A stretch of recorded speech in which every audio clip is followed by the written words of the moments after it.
आप सभी का आज की इस क्लास में स्वागत है। आज हम सीखेंगे प्रश्नावली 3.2 का पहला और दूसरा प्रश्न है। बताइए कि किन्हीं दो संख्याओं का योग सम होता है या विषम होता है यदि वे दोनों संख्याएं नंबर 1 में बताना है विषम संख्याएं हों और नंबर 2 में बताना है सम संख्याएं हों। तो देखो हमने लिख ली है विषम संख्याओं से हम शुरू करते हैं। ए में हमसे पूछा है अगर दो संख्याओं को जोड़ें और दोनों विषम हो तो हमने दो क्या ले ली, दो विषम संख्याएं ले ली, 1 और 3 दोनों विषम होती हैं। 1 में 3 जोड़ो क्या आया 4, 4 क्या है सम, 5 में 7 जोड़ेंगे कितना आ जाएगा 12, 12 क्या है सम संख्या है। तो क्या निष्कर्ष निकला, हमने दो उदाहरण देखे। आप ऐसे किन्हीं भी दो विषम संख्याओं को लें तो हर बार आप देखेंगे कि सम आता है। तो हमसे पूछा है कि इनका योगफल सम होता है विषम, तो हम लिख देंगे कि निष्कर्ष क्या है, निष्कर्ष है कि सम होता है। आप पूरा वाक्य लिखेंगे, आप लिखेंगे कि दो विषम संख्याओं का योगफल सम होता है। ठीक है, इसी प्रकार दो सम संख्याओं को जोड़ें तो 4 में 2 जोड़ेंगे 6 आएगा, 6 क्या है 6 सम है। 6 में 8 जोड़ेंगे कितना आएगा 14 आ जाएगा, दोनों ये क्या है सम है। तो दो संख्याओं का योगफल भी क्या आया सम। दो सम संख्याओं को जोड़ा तो निष्कर्ष उत्तर आया सम, दो विषम संख्याओं को जोड़ा तो उत्तर आया सम। ठीक है, ये हमसे पूछा था कि क्या होता है। अब दूसरा जो प्रश्न है, बताइए कि निम्नलिखित में से कौन सा कथन सत्य है और कौन सा असत्य है। तो हम क्या करेंगे, जो कथन हमको दिए गए हैं उन कथनों में जो चीज़ हमसे पूछी गई है उसकी जांच हम करेंगे और सत्य पाया गया तो सत्य है, नहीं तो असत्य हो जाएगा। तीन विषम संख्याओं का योग सम होता है में हमने क्या किया, तीन क्रम से तीन विषम संख्याएं ले ली, 1 3 5 7 9 11 ये सब विषम संख्याएं हैं। तो इनको जोड़ के देखते हैं। देखो 5 में 3 जोड़ेंगे 8, 8 में 1 जोड़ेंगे 9, तो 9 क्या है, 9 क्या है विषम है।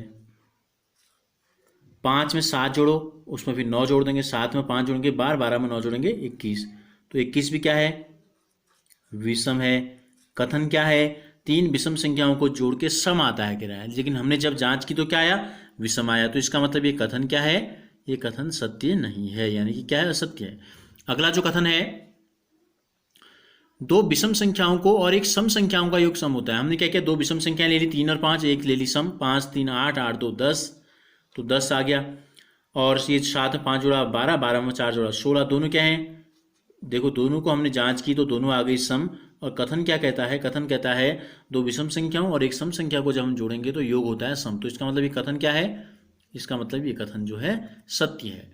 तीन विषम संख्याओं का गुणनफल विषम होता है। तीन विषम संख्याओं को जब हम गुणा करेंगे तो जो गुणनफल होगा वो विषम होगा। 5 3 15, 15 एकम 15 आ गया, और ये हो गया 5 3 15, 15 सत्ते होता है 105। देखो दोनों की इकाई में क्या आ रहा है 5 आ रहा है, दोनों क्या है विषम संख्याएं हैं।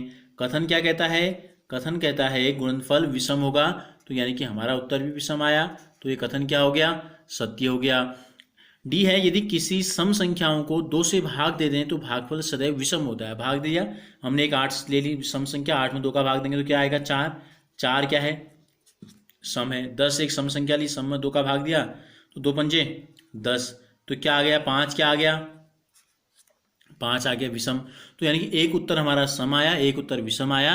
तो इसका मतलब जब हम किसी सम संख्या में 2 का भाग देंगे तो उत्तर सम भी हो सकता है और विषम भी हो सकता है।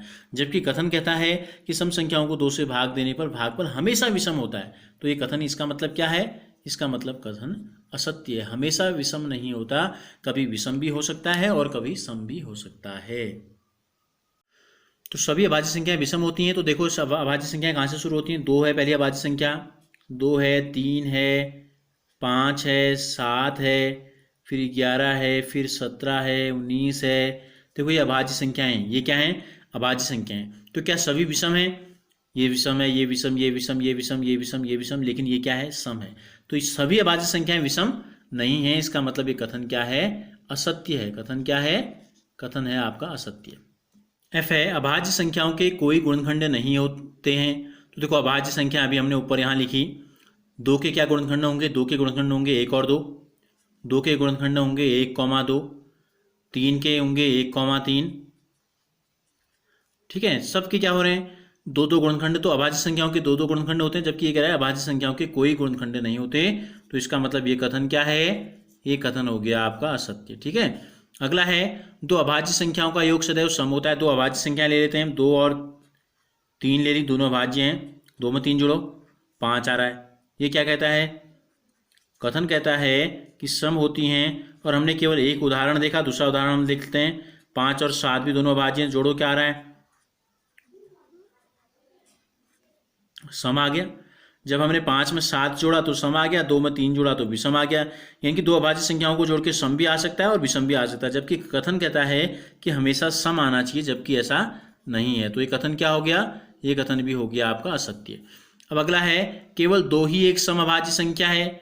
बिल्कुल, देखो अभी हमने यहाँ अभाज्य संख्याएं लिखी हैं, आपके सामने दिखाई दे रही हैं आपको, 2, 3, 5, 7, 11, 17, 19, ये सब क्या है, विषम है। केवल किसको छोड़ के, 2 को छोड़ के।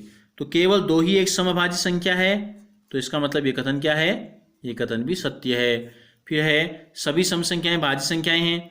जितनी भी सम संख्याएं हैं, सम संख्याएं शुरू होती हैं 2 से, 2, 4, 6, 8, 10। देखो क्या ये सब भाज्य हैं, 10 भाज्य है, 8 भाज्य है, 6 भी भाज्य है, 4 भी भाज्य है, लेकिन 2 भाज्य नहीं है, क्योंकि 2 के केवल 2 गुणनखंड होते हैं। क्या क्या, केवल 1 और 2। तो सभी सभी सम संख्याएं भाज्य होती हैं। हमने देखा कि 2 नहीं है, तो कथन क्या हो गया, असत्य हो गया।